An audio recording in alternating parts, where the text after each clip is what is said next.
Assalamualaikum warahmatullahi wabarakatuh. Kami dari kelompok 1 akan menjelaskan materi tentang hubungan Islam dan peradaban Melayu. Kami yang beranggotakan Arianda, Ahmad Zairofi, Bebi Kurniawan, dan Abdul Ruzan.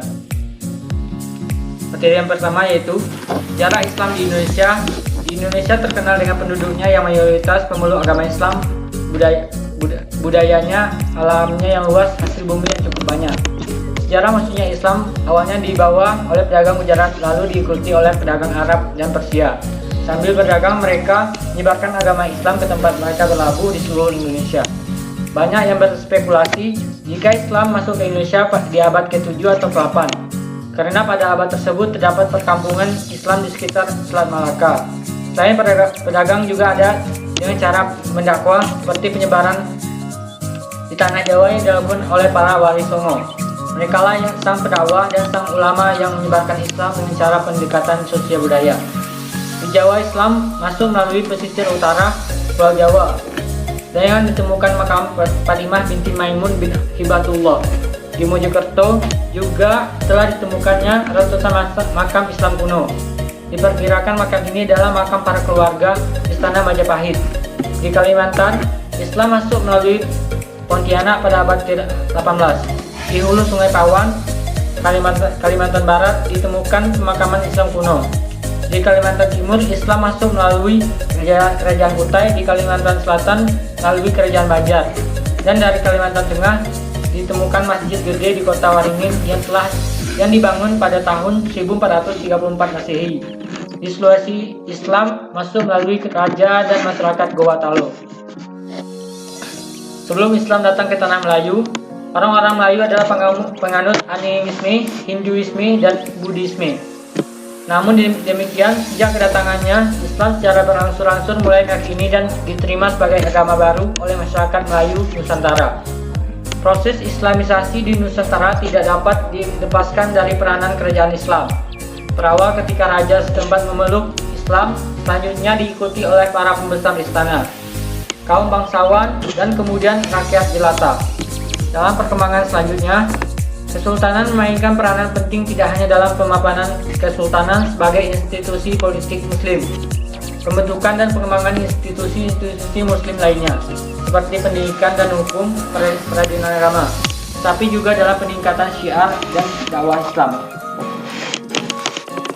2. Mengenai tempat asal datangnya Islam ke kawasan Melayu, ada beberapa teori.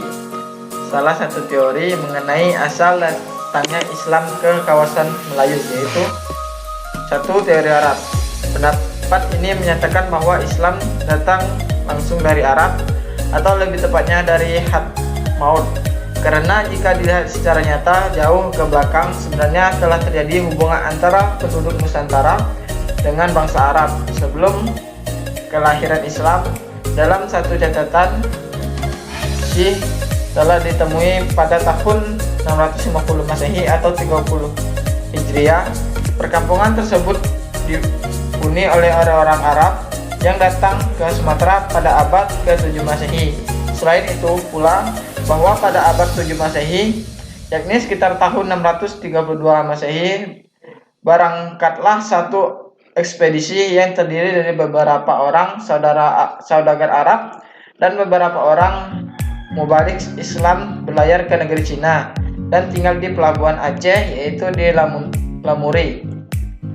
Kemudian dikatakan pula bahwa pada tahun 82 Hijriah atau tahun 717 Masehi berlayar pula 33 buah kapal Arab Persia yang diketuai oleh Zahid ke Tiongkok dan singgah pula ke Aceh, Kedah, Suam, Brunei, dan lain-lain. Kepentingan mereka adalah untuk berdagang dan menyebarkan Islam. Selanjutnya, Tuan Wahyu Al-Noh dalam bukunya The Fishing of Islam menyebutkan pada 674 Masehi telah ada koloni Arab di pantai barat Sumatera dan ada di pembesar Arab itu yang menjadi kepala koloni di sana, yaitu sekitar 676 Masehi. Teori Arab ini sangat banyak menampilkan bukti-bukti tentang keberadaan orang Arab di wilayah Melayu, baik sebelum Islam maupun sesudah Islam. Selain itu, Dapat juga dilihat bahwa sistem aksara Arab Melayu yang ada di Nusantara merupakan saduran dari aksara Arab atau aksara Timur Tengah. Hal ini menyatakan telah terjadinya interaksi yang telah antara kedua wilayah tersebut. Dalam hikayat Raja-Raja Pasai menyebutkan Syekh Islami dengan kapal dari Mekah ke Pasai. Demikian lalu ia mengislamkan Merah Silu, penguasa setempat yang kemudian diberi gelar Sultan Malik Al-Saleh. Awal terbentuknya komunitas muslim di kawasan Melayu. Sebelum Kesultanan Demak lahir, penyebaran agama Islam di Jawa sudah dilakukan baik dari orang asing maupun bumi putra sendiri. Adapun cara-cara penyebaran yang dilakukan antara lain melalui pernikahan dengan wanita setempat, dakwah, pendidikan, dan kesenian. Sebagai penyebaran agama Islam, beberapa antara tergolong dalam Wali Songo.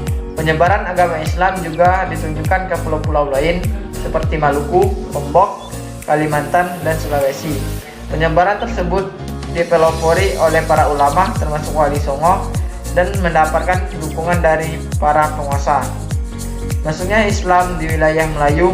Adapun masuknya Islam di masyarakat Melayu dimagaskan dibawa oleh pedagang Arab dan masyarakat Melayu di Nusantara. Kedatangan Islam ke tanah Melayu secara damai diserap baik hampir seluruh kalangan bahwa menjadi proses Islamik dari berbagai sendiri kehidupan seperti dalam hal politik telah mengubah kerajaan Melayu dengan sistem kesultanan.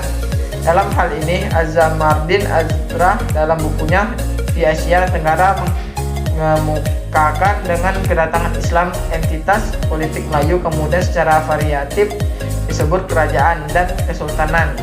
Bahkan gelar sultan diperoleh oleh penguasa tertentu di Timur Tengah dan penguasa Islam di Turki. Istilah-istilah dan jabatan politik pun syarat dengan identitas politik Islam. Awal terbentuknya entitas politik Muslim di kawasan Melayu. Islam masuk ke Indonesia diperkirakan abad ke-7 atau 88 Masehi. Hal ini dikemukakan oleh sarjana Muslim Taufik Abdullah. Ketika Islam masuk, dianut pada pedagang Timur Tengah yang berlayar ke Indonesia. Bersama dengan pedagang ini juga datang para dai dan para sufi, sehingga memungkinkan terbentuknya perkampungan Muslim. Lalu kemudian membentuk struktur pemerintahan dengan mengangkat kepala suku Kampun Samudra menjadi Raja Sultan Malik As-Soleh pada abad ke-13. Setelah kehancuran Baghdad, Islam masuk secara besar-besaran dan mempunyai kekuatan politik dengan berdirinya Kerajaan Samudra Pasai. Musrifah Sunanto mengemukakan bahwa masuknya Islam di Indonesia melakukan saluran-saluran berikut. A. Perdagangan yang menggunakan sarana pelayaran. B. Dakwah yang dilakukan oleh mubalik yang berdatangan bersama pedagang. C. Perkawinan, yaitu perkawinan antara pedagang Muslim dengan anak bangsawan Indonesia. D. Pendidikan. Setelah kedudukan para pedagang mantap menguasai kekuasaan ekonomi pusat, perekonomian itu berkembang menjadi pusat pendidikan dan penyebaran Islam. Islam di Indonesia secara garis besar terbagi tiga tahap, yaitu yang pertama bermula penyebarannya di kota-kota pelabuhan yang kemudian berkembang menjadi kerajaan seperti Kerajaan Samudra Pasai pada abad 12. Yang kedua, pada abad ke-12 ketika VOC dan kolonial Belanda menjajah Indonesia, peran politik kolonial banyak mempengaruhi kehidupan beragama di tanah air. Peran ulama terpinggirkan dan ulama-ulama di luar keraton Jawa mengadakan perlawanan terhadap penjajah. Yang ketiga, awal abad ke-20 ketika peran politik dan ekonomi memporak-porandakan bangunan struktur tradisional, maka peran ulama menjadi tumpuan menghadapi kolonial Belanda. Baiklah, demikianlah pemaparan materi dari kelompok kami ucapkan terima kasih. Wassalamualaikum warahmatullahi wabarakatuh.